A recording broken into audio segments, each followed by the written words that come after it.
તો ગોંડલની ઘટના પાછળ કોંગ્રેસનો હાથ। જયરાજસિંહ જાડેજાએ કોંગ્રેસ પર મોટો આક્ષેપ લગાવ્યો છે। કોંગ્રેસ પ્રેરિત ષડયંત્ર છે આ તેવી જયરાજસિંહે આક્ષેપ લગાવ્યો છે। લેવા પટેલ અમારી સાથે છે। ગોંડલની જનતાએ જવાબ આપી દીધો છે। ગોંડલની જનતા ગણેશને પોતાનો દીકરો માને છે।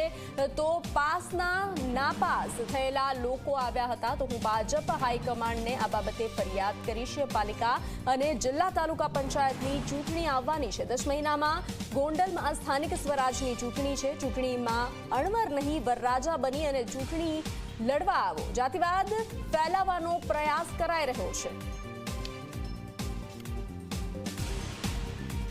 જેવી રીતે ખોટા આક્ષેપ કર્યા એનાથી જનતાની અંદર આક્રોશ વધ્યો છે।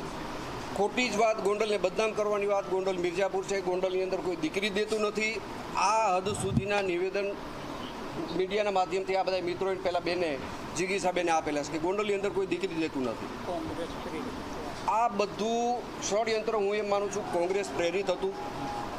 આ રેલી દરમિયાન મને જાણવા મળ્યું કે ગોંડલમાં કોઈ દિનેશભાઈ પાથર છે, એને અમારા બેનર જે લાગેલા હતા એ બેનરને તોડવાની કોશિશ કરી। અમુક બેનરો એને તોડ્યા। આનાથી જનાક્રોશ વધ્યો અને ગોંડલની સ્વયંભૂ જનતા બહાર નીકળીને ગોંડલને બદનામ કરવાવાળા જે લોકો બહારથી આવેલા હતા એને જાકારો આપવા માટે તમામ જનતા, તમામ સમાજ, ખાસ કરીને લેવા પટેલ સમાજ મોખરે રહ્યો છે કે અમારા ગામની અંદર શાંતિ છે, અમારી શાંતિ હણવા માટે કોઈ પ્રયત્ન કરે નહીં। અને આ તમને ગોંડલની જનતાનો જવાબ છે અને ગોંડલની જનતાનો આક્રોશ છે। અને હવે વાત કરીશું આક્રમણ વિશે।